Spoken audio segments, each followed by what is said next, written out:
తెలంగాణలో 10 ఏళ్లు చక్రం తిప్పిన బీఆర్ఎస్కు బ్యాడ్ టైం వెంటాడుతూ వస్తుంది. ఒక్క ఓటమి, 100 ప్రశ్నలు, ఎన్నో ఆరోపణలు సతమతమవుతుంది. దీనికి తోడు బీఆర్ఎస్ బాస్ వ్యవహార శైలితో పార్టీలో ఎమడలేక కారును ఖాళీ చేస్తున్నారు నేతలు.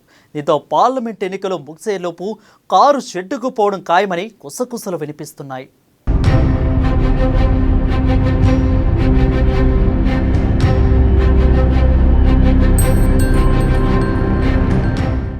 ఒంటెద్దు పోకడలతో రాష్ట్రంలో అధికారం కోల్పోయిన బీఆర్ఎస్కు బ్యాడ్ టైం స్టార్ట్ అయిందని కాంగ్రెస్ బీజేపీ ఆరోపిస్తుంది.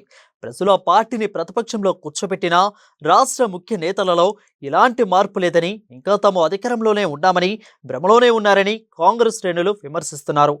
మంచి ప్రజాపాలన అందిస్తున్న రేవంత్ సర్కార్పై పనికిరాని ఆరోపణలతో బురద చల్లాలనే ప్రయత్నంలో ప్రజలు చులకనవుతున్నారని అన్నారు. ఇప్పటికైనా తీరు మార్చుకోకపోతే లోక్సభ ఎన్నికల్లో ప్రజలు తగిన రీతిలో బుద్ధి చెప్తారని హెచ్చరిస్తున్నారు.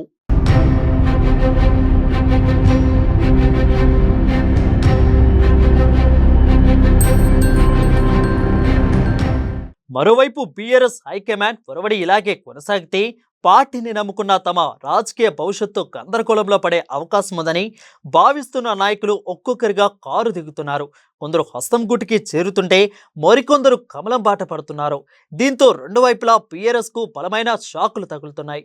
ముఖ్య నేతలు గులాబీ కండువాలు విసిరేసి ఇతర పార్టీలో చేరుతున్న అధిష్టానం పట్టనట్టు వ్యవహరించడంతో మిగిలిన వారిలో అయోమయం నెలకొంది.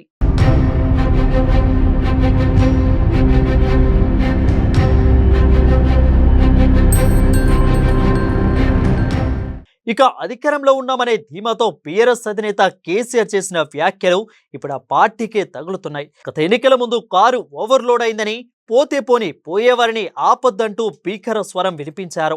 ఆ మాటలు ఇప్పుడు కారు దిగి వెళ్లే వారికి గ్రీన్ సిగ్నల్ ఇచ్చినట్టయిందని కొందరు నేతలు వాపోతున్నారు. ఇప్పటికే పార్టీకి కొంతమేర నష్టం జరిగిందని, ఇప్పటికైనా పెద్దలు కల్పించుకొని వలసలకు బ్రేకులు వేయకపోతే పార్లమెంట్ ఎన్నికల ముందు బొక్కబోర్లా పడక తప్పదని ఆ పార్టీ నేతలు కొందరు లోపల చర్చించుకున్నట్లు తెలుస్తోంది. కానీ హైకమాండ్ ముందు చెప్పలేక మెల్లగా సైడ్ అయిపోతున్నట్లుగా సమాచారం.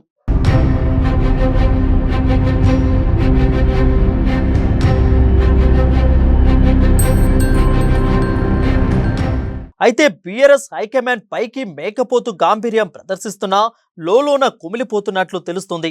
ఇదే అహంకార ధోరణితో ఇటీవల అసెంబ్లీ ఎన్నికలలో ఘోర పరాభవాన్ని మూటగట్టుకుని అధికారం కోల్పోయిన పార్టీకి రోజుకు తగులుతున్న ఎదురు దెబ్బలతో తల బొప్పి కడుతుంది. పార్లమెంట్ ఎన్నికలు తరుముకొస్తున్న వేళ ఇప్పటికే కారు టైరు పంక్చర్ అయి ఇబ్బందులు పడుతున్న పార్టీని సరైన గాడిలో పెట్టాల్సిన నాయకులు మేడిగడ్డ టూర్తో టైంపాస్ చేశారన్నది విశ్లేషకుల మాట. అటు ఎన్నికల్లో కారు టైర్ పంక్చరు, ఇటు మేడిగడ్డ టూర్లో ఫస్ట్ టైర్ బ్లాస్ట్ బ్యాడ్ టైంకు సాంకేతంగా చెప్తున్నారు. 17 స్థానాల్లో బీజేపీ కాంగ్రెస్ డి అంటే డి అనే స్థితిలో ఉంటే బీఆర్ఎస్ పరిస్థితి ఏంటో అర్థం కాకపోవడంతో బీఆర్ఎస్ నేతల్లో గుబులు పట్టుకుంది.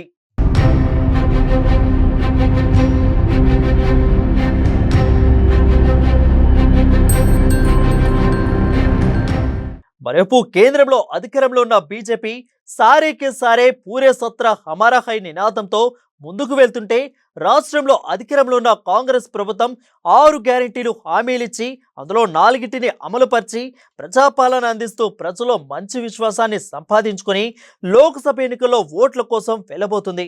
మరి రాబోయే ఎన్నికల్లో బీఆర్ఎస్ ఏ లక్ష్యంతో ముందుకు వెళ్తుంది, ప్రజలకు ఏం చెప్పి ఓట్లు అడుగుతుందో తెలియాల్సి ఉందని విశ్లేషకుల మాట.